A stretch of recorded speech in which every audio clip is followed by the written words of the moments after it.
खूप फरक आहे। आज हे कारले 50 दिवसाचे झाले। मागच्या वर्षी सेम 50 दिवसापर्यंत तो अदर कंपनीचा लोकल पेपर 50 दिवसापर्यंत पूर्ण खराब होऊन गेला होता, पूर्ण डॅमेज झाला होता पेपर। अजून तर कुठली अडचण नाही आलेली आणि वाढ चांगली।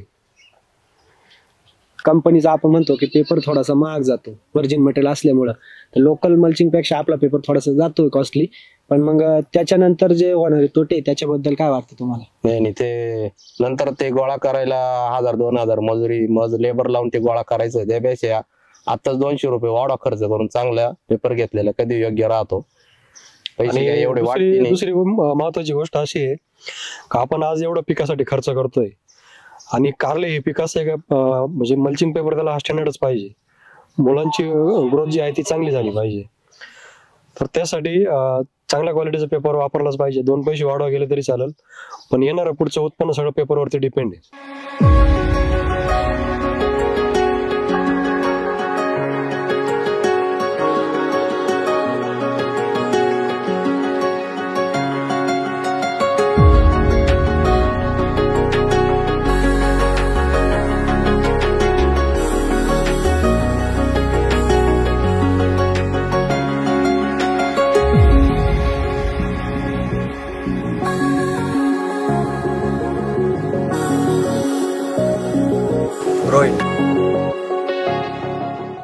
नमस्कार, मी अमोल शंकपाळ, शिवम ट्रेडर्सचा ओनर, आणि मी ग्रोईटचा निफाड तालुक्याची फ्रँचायझी माझ्याकडे आहे। आणि आपण पालखेडचे विनायक जाधव यांना ग्रोईटचा ग्रोथ 3 मल्च दिलेला आहे कारल्यासाठी, तर आपण त्यांचा अनुभव विचारूया। तुम्हाला मल्च कसा वाटला?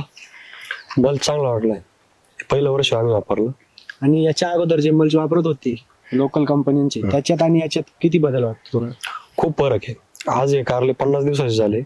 मागच्या वर्षी सेम 50 दिवसापर्यंत तो अदर कंपनीचा लोकल पेपर 50 दिवसापर्यंत पूर्ण खराब होऊन गेला होता, पूर्ण डॅमेज झाला होता पेपर। अजून तर कुठली अडचण नाही आलेली आणि वाढ चांगली। आणि उष्णतेच्या मानाने किंवा थ्रिप्सच्या सकिंग पेस्टचा कसा प्रादुर्भाव वगैरे काही फरक जाणवतो का? चालू वर्षी हीट खूप जास्त आहे, या हीट मध्ये किडींचा प्रादुर्भाव वाढवतो, पण या वर्षी काही तसं वाटलं नाही। खूप कमी खर्चामध्ये कारले चांगले डेव्हलप होत आहे। या मल्च मध्ये आणि लोकल मल्चच्या लांबीमध्ये किती बदल जाणवला? म्हणजे 1 एकर क्षेत्रासाठी तुम्हाला लोकलचे किती मल्चचे बंडल लागायचे आणि ग्रोईटचे किती लागले? लागवड सेम मागच्या वर्षी जी होती तीच या वर्षी पण आहे, पण मागच्या वर्षी जवळपास 5.25 ते 5 बंडल लागले होते मल्च पेपरचे। या वर्षी जवळपास 4-4.25 बंडल मध्ये होऊन गेलं काम। म्हणजे बंडलची जी लेंथ आहे ती ॲक्युरेट निघाली त्यांची। लोकल मल्चच्या बाबतीत आणि या बाबतीत तुम्हाला जमिनीच्या तापमानामध्ये काही बदल जाणवला का? त्याच्यामध्ये कमी आहे। पहिला जो लोकल वापरला होता त्याच्यात थोडं जास्त होता हीट, आणि खाली याला पूर्ण गाळे पडले होते, तसं याच्यामध्ये यंदा तसं काही प्रॉब्लेम झाला नाही। आणि तो जो जुना पेपर आहे मागच्या वेळेस काढला, खराब झाला होता तो, तेव्हा त्याचे पूर्ण वावरामध्ये सगळे ते प्लास्टिकचे तुकडे झाले होते, ते नंतर पूर्ण लेबर लावून आम्हाला गोळा करावे लागले होते, ते अजून पण हाय वावरामध्ये पडले, असं वावर खराब होऊन जात त्याने।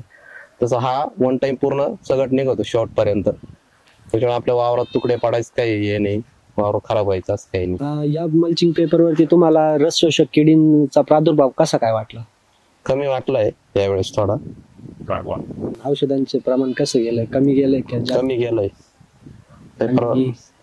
बाकीच्या इतर गोष्टींमध्ये म्हणायचं झालं तर पेपर जो आपण चालताना किंवा असा फाटतो नाही, त्याच्यावर पूर्ण लेबर पाय देऊ राहिले तरी पेपर काही फाटत नाहीये, दाबला जात थोडा पण फाटत नाहीये असं।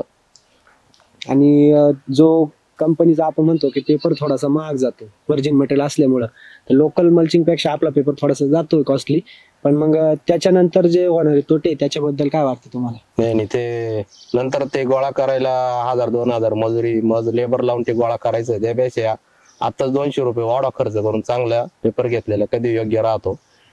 पैसे काय एवढे वाटते नाही। दुसरी महत्वाची गोष्ट अशी आहे का आपण आज एवढं पिकासाठी खर्च करतोय आणि कारले हे पीक असं आहे का म्हणजे मल्चिंग पेपर त्याला स्टँडर्डच पाहिजे, मुलांची ग्रोथ जी आहे ती चांगली झाली पाहिजे, तर त्यासाठी चांगल्या क्वालिटीचा पेपर वापरलाच पाहिजे। 2 पैसे वाढवा गेले तरी चालेल, पण येणारं पुढचं उत्पन्न सगळं पेपरवरती डिपेंड आहे। ग्रोईट कंपनीचा जो पेपर वापरला आहे हा UV प्रोटेक्शन असल्यामुळे खाली मुळीला कुठलाही इम्पॅक्ट होत नाही, मुळांची वाढ ही चांगली होते.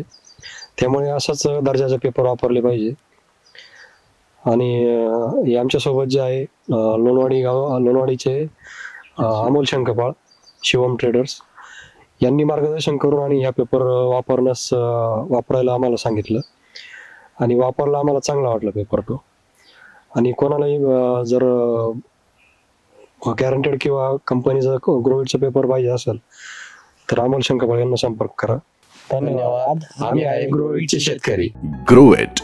We help you grow.